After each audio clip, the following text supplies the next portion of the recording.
Hello, my friends. It's been a while, but today I saw on Twitter from a bishop, Bishop Strickland, who has been admonished by the Pope a couple of times, but he continues.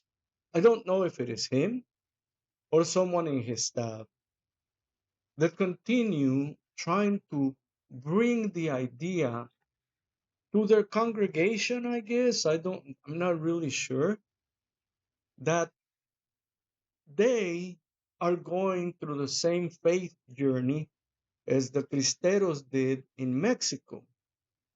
Now, for anyone that is really interested in this, the Cristeros were in Mexico during a time when Mexico was trying to separate religion from government.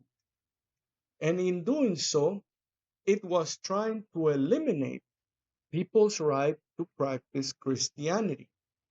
So people whenever they wanted to go to mass, they actually had to do it in a little house, go into hiding, because if they were caught, they would surely be going to jail and many times killed. So the fact that this bishop or anyone in his staff makes this comparison is fraudulent. It is offensive because here in the United States, no one gets shot by the government because uh, they want to practice Christianity, because they want to go to church. When have you ever been persecuted by soldiers in the United States with guns because you were going to church? When? Okay. It's just that we got to the point to where the abuse from Christian denominations, their hierarchy, the bishops, the pastors, etc., their abuse of power has been so blatant that people are tired and say, you know what? I don't believe you anymore. I don't think your stuff is real because I don't think any God is going to be okay with everything that you promote. So now they call that persecution and they want to compare it to Cristeros. And I lived in Mexico for a while. Mexico now is mostly a pretty religious country. But there was a time that you couldn't walk out and show that you had a little cross.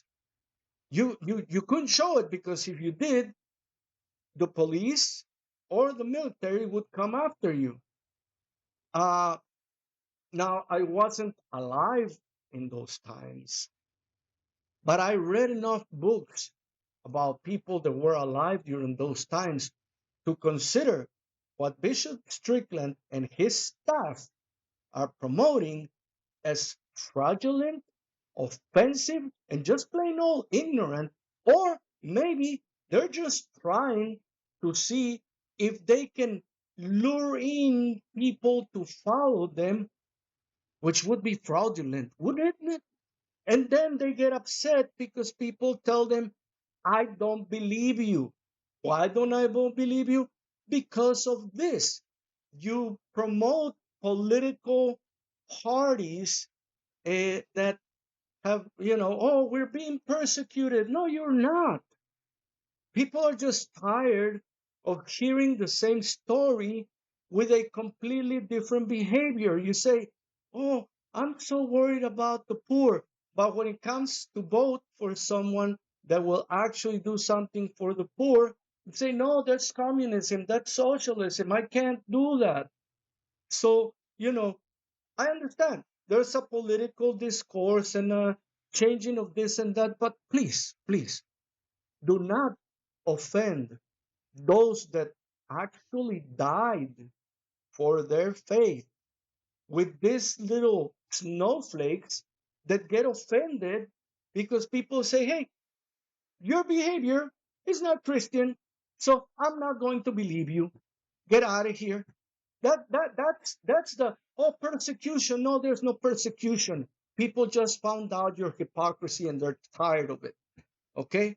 Please do not mention American Christianity and Cristeros in the same sentence.